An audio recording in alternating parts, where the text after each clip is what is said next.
Lord.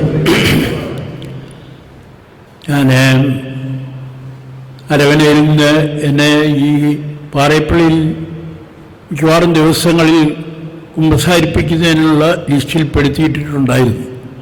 എങ്കിലും brother Thomas പോളിൻ്റെ ധ്യാനം ഇവിടെയുണ്ട് എന്ന് മാത്യു അച്ഛൻ എന്നെ അറിയിച്ചു. കൂടാതെ ഞാനൊരു നോട്ടീസും കണ്ടു. അപ്പോൾ മുതൽ ഞാനിങ്ങനെ ആഗ്രഹിക്കുന്നതാണ്, എങ്ങനെയെങ്കിലും ഈ ശുശ്രൂഷയിൽ പങ്കെടുക്കണം.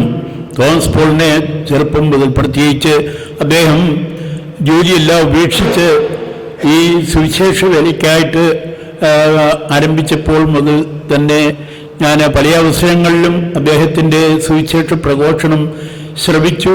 അതിൽ നിന്നും തീർച്ചയായിട്ടും ഈ ദിവസം ഞാൻ നഷ്ടപ്പെടുത്തരുത്. ഈ ദിവസങ്ങൾ ഈ സുവിശേഷ പ്രഘോഷണത്തിൽ പങ്കെടുക്കണം എന്നുള്ള തീക്ഷ്ണമായ ആഗ്രഹമാണ് ഞാനിവിടെ കൊണ്ടാണ് ഇവിടെ വന്നത്. പ്രത്യേകിച്ചും ഈ ദിവസങ്ങളിൽ നമ്മളെല്ലാവരും വളരെയേറെ പുതിയ കാര്യങ്ങൾ മനസ്സിലാക്കുവാൻ നമുക്ക് ഓരോരുത്തർക്കും സാധിച്ചിട്ടുണ്ട്.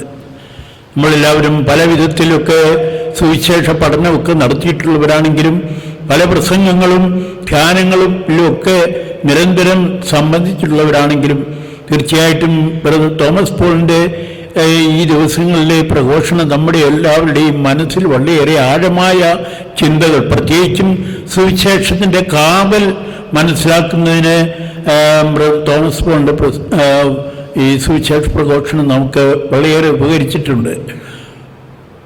ഞാൻ പുനരുത്ഥാനവും ജീവനുമാകുന്നു എന്നുള്ള ആ തിരുവചനം സുവിശേഷത്തിൻ്റെ ഒരു കാതലായിട്ട് തന്നെ നാം സ്വീകരിക്കണം എന്നുള്ള ബ്രദറിൻ്റെ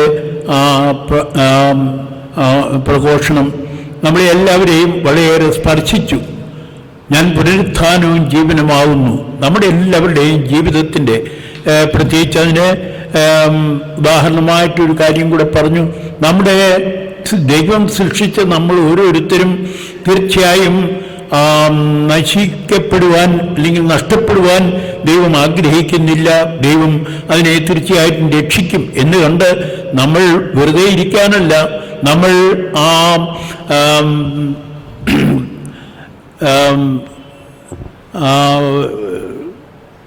കിണറ്റിൻകരയിലെ ആ സ്ത്രീയെ പോലെ അവൾ മനസ്സിലാക്കി ആ രക്ഷകൻ ഞാനാണ് എന്ന് മനസ്സിലാക്കിയോടെ അവൾ കുടം അവിടെ വെച്ചിട്ട് ഓടിപ്പോയി ആ ഗ്രാമവാസികളെ എല്ലാവരെയും കൂട്ടിക്കൊണ്ടുവന്ന ആ തീഷ്ണത നമുക്ക് ഓരോരുത്തർക്കും ഉണ്ടാകണം. ഈ ധ്യാനത്തിൽ നമുക്ക് ലഭിച്ച അവസരങ്ങളാണ്. യോഹന്നാൻ്റെ സുവിശേഷത്തിലുടനീളം നമ്മുടെ ബ്രദറ് അത് ഓരോന്നും വിശദീകരിച്ചപ്പോൾ നമുക്കെല്ലാവർക്കും വളരെയേറെ തീഷ്ണയുണ്ടായി. ഒരു പാപിയും നശിക്കുവാൻ ദൈവം ആഗ്രഹിക്കുന്നില്ല, പാപികളെയെല്ലാം അവിടെ രക്ഷിക്കും എന്നുള്ള ആ ചിന്തയും നമുക്ക് ലഭിച്ചു.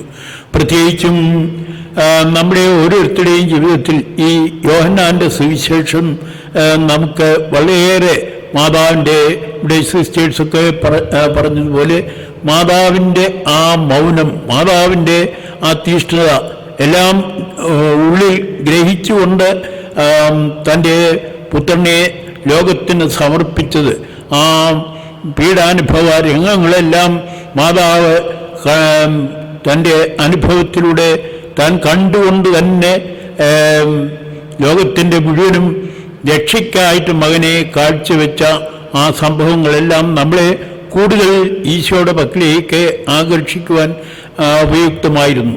ഇതെല്ലാം മനസ്സിലാക്കിക്കൊണ്ട് നമുക്ക് കൂടുതൽ ഈ ചിന്തകൾ നമുക്ക് ഒരിക്കലും നഷ്ടപ്പെടാതിരിക്കുന്നതിനും നമ്മൾ കൂടുതൽ യോഹന്നാൻ്റെ സുവിശേഷം നമുക്ക് വിശ്വാസത്തിൻ്റെ വളർച്ചയ്ക്ക് വളരെ പ്രയോജനകരമായിട്ട് തീരും. നമുക്ക് വിശ്വാസത്തിൻ്റെ വളർച്ചയ്ക്കായിട്ട് യോഹന്നാൻ്റെ സുവിശേഷം കൂടുതൽ പഠിക്കുന്നതിനും കൂടുതൽ വിശ്വാസത്തിൽ വളരുന്നതിനും ഇടയാകട്ടെ എന്ന് ആശംസിച്ചുകൊണ്ട് ഞാൻ ബ്രദറിനെ കൂടുതൽ അഭിനന്ദിക്കുന്നു. ബ്രദറിൻ്റെ വചനങ്ങൾ പ്രഘോഷണം നമുക്ക് കൂടുതൽ ഹൃദിസ്ഥമാക്കുന്നതിനായിട്ട് പരിശ്രമിക്കാം. Thank U.